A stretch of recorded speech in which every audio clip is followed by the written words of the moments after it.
Olá galera, tudo bem? Espero que sim.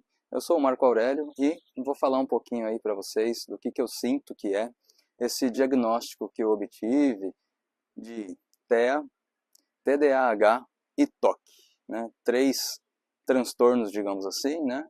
O transtorno do espectro autista, que é o TEA, o TDAH, que é o transtorno do déficit de atenção e hiperatividade, e o TOC, que é o transtorno obsessivo compulsivo, né? Pegando por esse último, que eu acho que é o mais fácil de explicar, que eu consigo pelo menos, eu vejo que eu sou bastante metódico com muitas coisas, sempre fui muito organizado e às vezes de forma exagerada, né? E isso acaba sendo prejudicial porque eu gasto tempo arrumando coisas que tanto faz ficar de um jeito ou de outro, as coisas vão estar lá, né? Então comecei a ficar um pouco mais atento com isso para evitar gastar energia com coisa que não precisa, mas às vezes é tão forte em mim que eu vou lá e mexo, ajusto, reordeno alguma coisa, algum objeto que está fora de posição, e isso acaba consumindo um tempo que poderia estar fazendo outras coisas mais produtivas, certo? A consciência ajuda, né? O fato de ter consciência disso ajuda muito a gente parar, perceber e mudar certos comportamentos, mas nem sempre eu consigo porque muitas coisas foram automatizadas ao longo de uma vida inteira, né? Com relação ao TDAH, eu sempre me observei hiperativo em várias situações. Às vezes eu paro quieto para descansar e não consigo descansar. Às vezes eu paro quieto para ficar sentado, por exemplo, numa cadeira de praia, só curtindo ali aquele momento e fico mexendo as mãos, fico mexendo os pés, fico agitado de alguma forma, me levanto, ando, volto, sento e não precisaria ter feito nada disso também, né?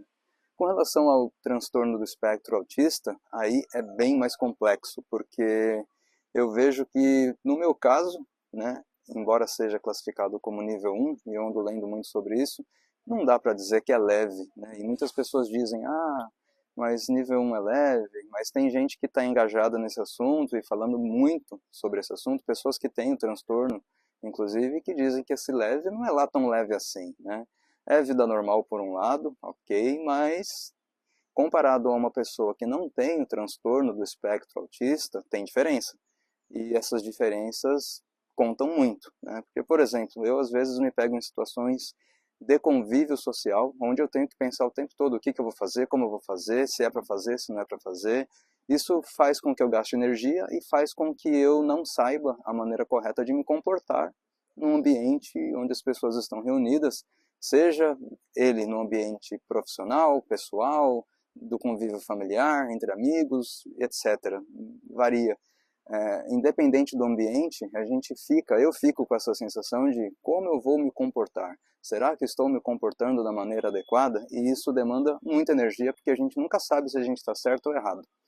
Em várias situações da minha vida, por exemplo, eu já tive um feedback negativo de pessoas que observaram que eu estava ali num certo convívio social e fiz algo que não era adequado e depois eles vinham me dar uma bronca, chamar minha atenção para dizer, olha, mas você não devia ter feito aquilo, não devia ter falado aquilo, e eu olho e falo, ué, mas tá, e o que eu devia ter feito então? Então, a gente às vezes gasta um tempo precioso tentando entender o que é que a gente tem que fazer e como a gente tem que fazer, e com isso a gente fica quieto, porque a gente está pensando, a gente está observando, e a gente não consegue participar tão ativamente, às vezes, né? Muitas das vezes, na real, de uma roda de conversa, porque a gente está ali pensando o que deve fazer, o que não deve fazer, o que pode falar, o que não pode falar, o que dá, né? O que pode, o que não pode, certo? É simples, para quem não tem o transtorno do espectro autista, é muito simples, é só estar lá vivenciando a situação e falar e dar risada e ficar mais sério quando tem que ficar mais sério. Eu consigo fazer tudo isso? Consigo também, porém às vezes demanda um gasto de energia maior para entender o contexto das coisas que estão acontecendo. Então fica complicado, né? Existe sim prejuízo das relações sociais por conta disso, porque a gente fica ali meio que, né, com aquela cara de quem está olhando para o além, e às vezes estamos mesmo, porque a gente está pensando o que a gente vai fazer, e nisso a gente gasta energia, a gente gasta tempo, e quem está ao nosso redor percebe que a gente não está ali tão conectado com o que está acontecendo naquela roda, naquele grupo, naquele bate-papo, né? Isso é bem difícil. E mais difícil ainda é quando a gente vira o centro das atenções, onde a gente está no meio de pessoas, né, e tem que se pronunciar porque alguém pediu para a gente se pronunciar, né? Fica bem mais difícil a gente se colocar, né, nesses termos, certo? Então, gente, não é fácil, né? É complicado, é difícil, mas assim, impossível não é, a gente faz o que a gente pode do jeito que a gente consegue. Só que tem um prejuízo, tem alguma coisa que não está dentro de um certo padrão de normalidade, que é o padrão das pessoas que não têm o transtorno do espectro autista, né? E estão ali conversando, fazendo interações sociais e tudo mais do jeito que é o jeito normal de ser, ok? É muito complicado falar em normal e não normal, porque todas as pessoas têm características diferentes, né? E o transtorno do espectro autista, ele é uma característica diferente também, claro, porém ele gera uma dificuldade maior do que simplesmente pegar pessoas que não têm o transtorno do espectro autista, cada uma com a sua característica que é diferente, certo? E colocar para conversar, e ter nesse grupo uma pessoa que tem o TEA, o transtorno do espectro autista, porque essa pessoa vai se sentir deslocada, vai ter dificuldade e vai atuar dentro desse grupo, desse convívio social, de uma maneira um pouco diferente. Então, eu acredito que a conscientização ajuda, né? E esse vídeo eu quis trazer um pouco disso, né? Dentro daquilo que eu consigo expressar aqui, colocar como que a gente se sente, como que a gente fica, como que a gente tenta administrar, né?